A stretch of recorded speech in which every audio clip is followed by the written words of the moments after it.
Just kidding. That's my cam girl voice that I'm gonna use in case it comes to that, which at this rate, let's face it, is a real possibility.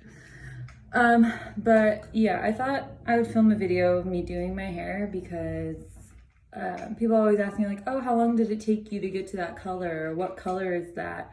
And honestly, I kind of just do what I think it needs in the moment and then go from there. And as it fades or whatever grows out, I just try and work with it.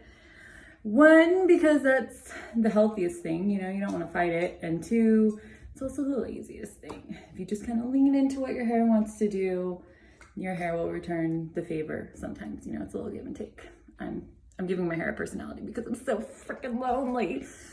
I'm here in my home studio, and by home studio I mean my dining room / room where I paint / room where I guess I'm gonna do my hair on the floor now in front of a mirror that the previous tenants left behind and I found in my closet.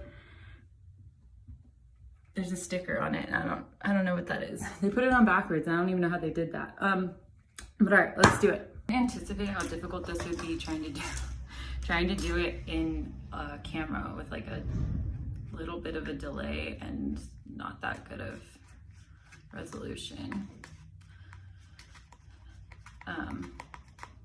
But yeah, I'm gonna use Blonde Me. I mixed way too fucking much. I'm gonna have to just go blonde now because I can't waste it. Okay, let's try this. So like I said, I'd probably take better sections if it was a client, but I can get away with it, one, because I'm not picky, and two, because my natural hair is pretty light. So with darker hair, you want to take really fine sections because the smaller sections you take, the lighter they'll lift. But if your hair is already kind of light to begin with, you can kind of get away with a chunkier section and you're still going to get enough lift. And also, I always do kind of like cream, peach or orangey colors anyways, just because, like I said, I don't want to be fighting the inevitable brass every couple washes. So normally I'd stop right here, and this is kind of just like a halo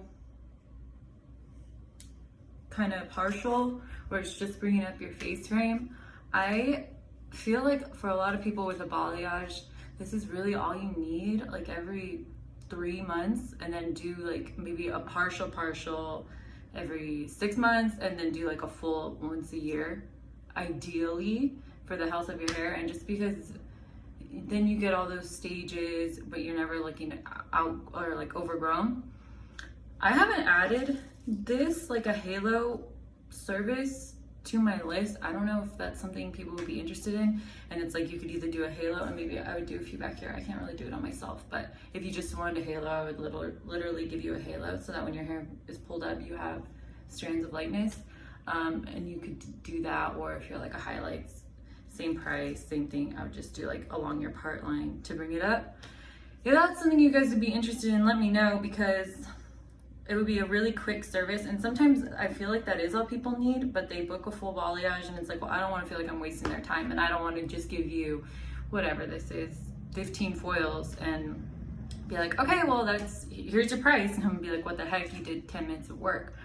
But sometimes less work can have more impact, and I feel like if your hair doesn't need it, don't do it. And that's probably not like the most business savvy advice I could be telling people. Don't come to me. Don't give me as much money as you want to. But I really do care about like the health of your hair, and I want it to look nice. And if that means you see me less often or we're doing less work, I feel like we're all winning in that situation. But anyway, I still have a lot of lightener left, and I still have a lot of dark.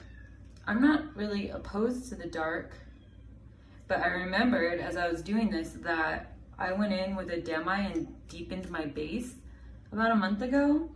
You can kind of see I like my ash base here, and then here's like this dark red brown that I kind of put in. I'm worried about that lifting, so I don't want to balayage it, which I normally would just do. That's why I like people to keep as much virgin hair as possible so that we have more options going forward. I did not follow my own advice and added some dark in here.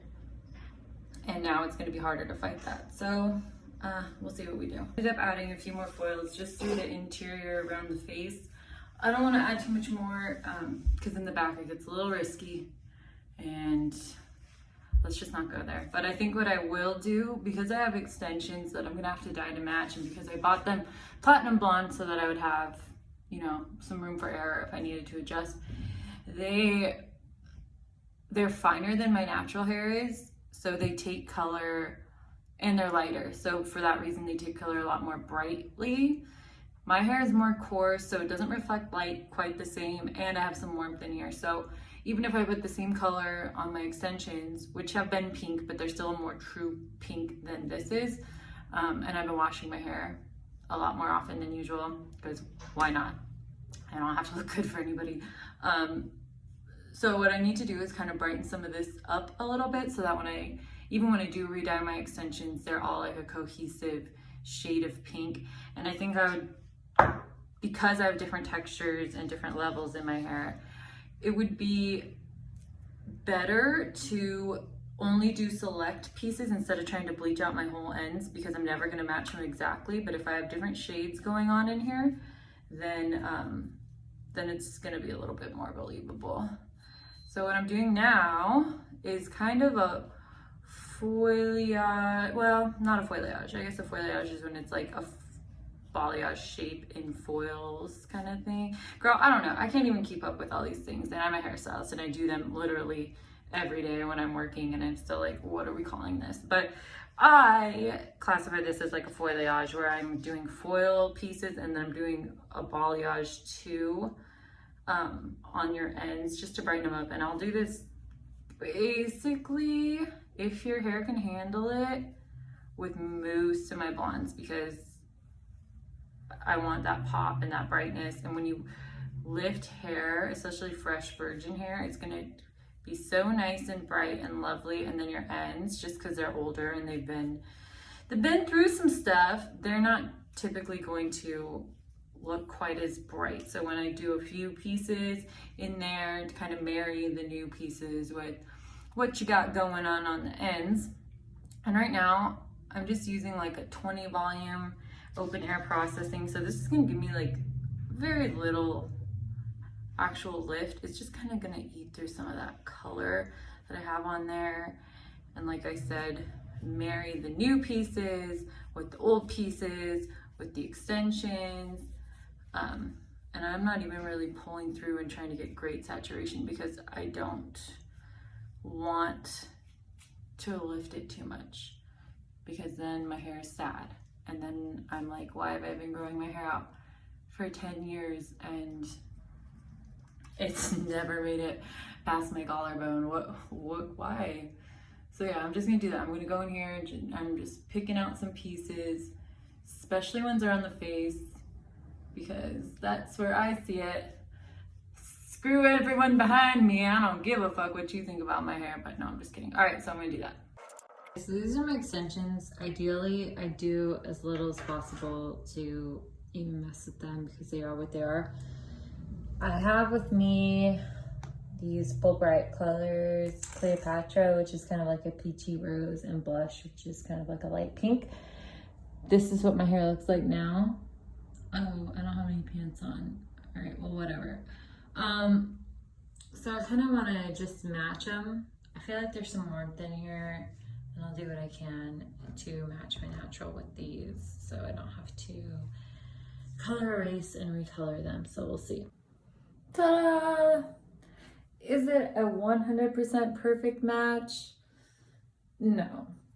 It looks good enough. It's passable. If this was a client, I would have tried to match it more like 100% perfectly, because I know it's hard to, it might be like not automatically distinguishable, but my extensions are a little more of like a dusty kind of ash rose, whereas my new growth is more of a, when you zero in, you can see this is more of like a brighter rose. But considering the circumstances, I'm probably gonna wash my hair at least 2 or 3 more times before going back to work, and it's gonna balance out with this. I feel like for now, this is passable. So what I ended up doing was I use like just a direct dye, pulverize it. 1 part Cleopatra, 1/2 part blush for like kind of a peachy rose. Threw it on like 90% dry hair and rinsed in there, and then just snapped my extensions in. I ended up deciding not to mess with them because a lot can change between now and when we go back to work, and I don't want to do like a whole lot of corrective work on my extensions when who knows what my natural's going to be versus my extensions by the time it's time to go back to work. So if they're like really off, then we'll revisit this, but for the time being I feel like that's pretty passable, and